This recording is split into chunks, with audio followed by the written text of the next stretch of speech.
Hey guys, thanks for joining me today. I'm Mark. This is Spiguyver's Garage. I know it's been a while since I've been on here, so it was time to do a little bit of an update. Today's just going to be more of an update, talking through a few things, letting you know what's been going on. I want to show you something with the Supra. Talk a little bit about, the first few months of, or couple of months of ownership of the Jeep, what's going on with that, and talk about some things I've got coming up that I'm going to be doing. So let's start about the Supra. But in order to do that, let's go ahead and get this thing started and pulled out, because I want to show you something that's on the front. Since it's so dark in there, it's just easier if I pull it out to show you.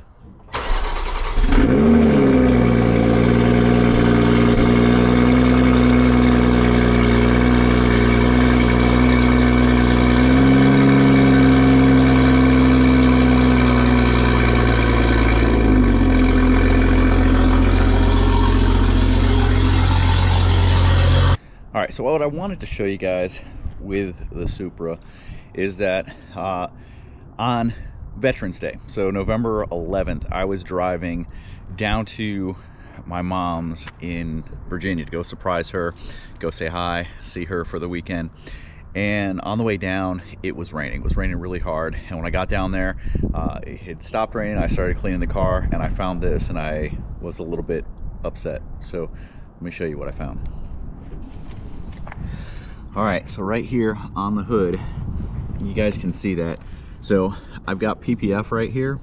It is ripped through the PPF, through the paint, and into the metal, and it's actually gouged. You can feel it. And then it came up here, got there. So it got this whole section right here. And then down here, I've got a little bit of damage. A scuff right here, and a ding right there.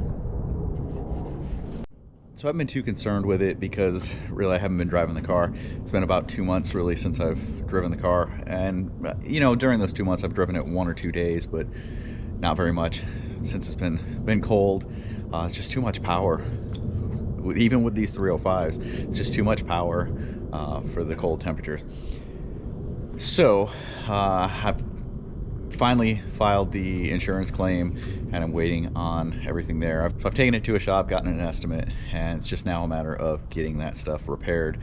But it's going to mean the whole hood coming off, the whole hood being repaired, and hopefully it turns out okay. There's a small dent that's on the hood as well, so something pretty good hit it. Now let's talk about the Jeep for a minute. So I've owned it now for, I don't know, maybe 2 months. I honestly don't even remember. But I've been out of town quite a bit, so it hasn't been driven a lot. I've probably driven it 2 to 3 weeks worth of driving at this point, but I can tell you that I've got some impressions. I've got some things I've got to work on with this thing. I've definitely got a growing list of things to fix and repair. Tomorrow, I'm actually going to be tackling the first 2 things. So on my workbench in there, I've got a bunch of parts. So I've got some parts for the Jeep. I've got a motor that needs to be replaced, and I've got some electrical work that could use some of this grease. And then I've got some parts for the Supra. So I had originally gone with the meth kit and bought the P-tuned bracket. Wasn't able to use it with the burger kit. So I now have the AEM kit that it can be used with. So we'll be swapping that out and replumbing, making sure everything looks really nice. Just cleaning it up. Just really cleaning it up. And then I've got a new steering wheel cover. So that'll be going on as well. But for the Jeep, starting tomorrow, 2 things that I need to tackle. Number 1, you get in, you start driving it, you start hitting bumps, and the dash cluster, the gauge cluster, at least the RPMs and speedometer go to 0. The airbag light intermittently comes on. And we checked it. There are no issues with the airbag stuff. There's no issues with the airbag problems. I've gotten the multimeter out and checked a couple of things, so that needs to be fixed. So it means pulling the dash a little bit apart to get to it, but I know exactly what I need to do, or at least what's worked for other people. Second one, when I first got the Jeep, the first time it started raining, I turned on the windshield wipers and they move really slow. Really slow. So I was planning on probably replacing that at some point. Well, it made the decision for me. It rained this past week. I got in the Jeep on the way to work. They stopped working. So I no longer have a choice. I have to replace it. So it means pulling off this front panel right here, getting in there, pulling out the system, replacing it, and that's why I've got that motor that's in there. At some point, the front gearbox is a little bit loose. Want to change that for the steering. The center gear shift indicator light bulb is blown. And then just, you know, it's loud. It is loud in this Jeep, and it is underpowered. Now, I did go with the 6-cylinder, the 4.0 liter, which is the bigger of the engines that was offered, and it's a torquey engine normally.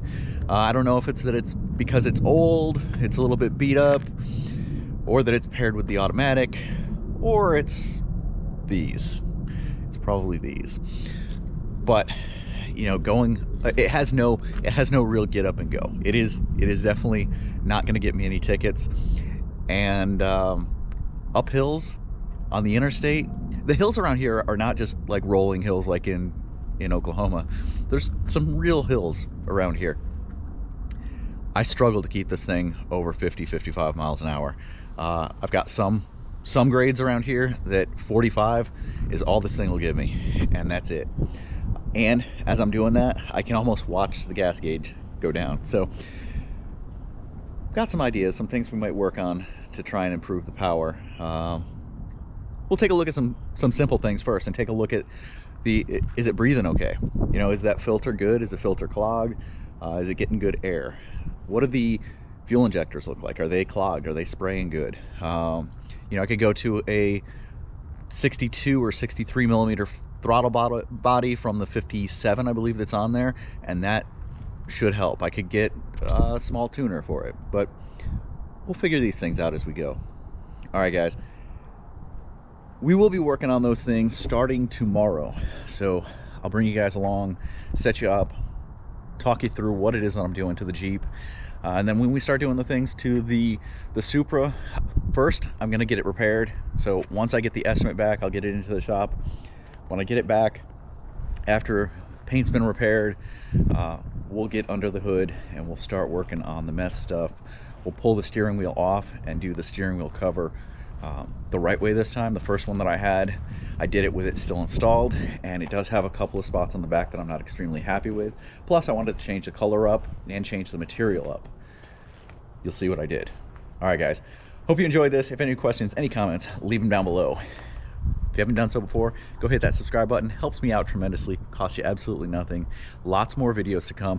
2023, Happy New Year. Lots of good videos coming this year, so stick around. Stay with me. See you guys.